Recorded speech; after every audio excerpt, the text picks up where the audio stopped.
How to deactivate a Snapchat account temporarily. Hello everyone, this is Max. Welcome back to another tutorial video. So let's start without wasting any time. Also make sure to watch this video till the end. First of all, open up Snapchat.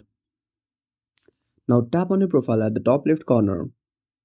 Again go to settings at the top right corner. Now simply scroll down.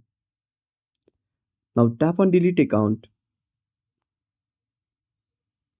Now enter your email address.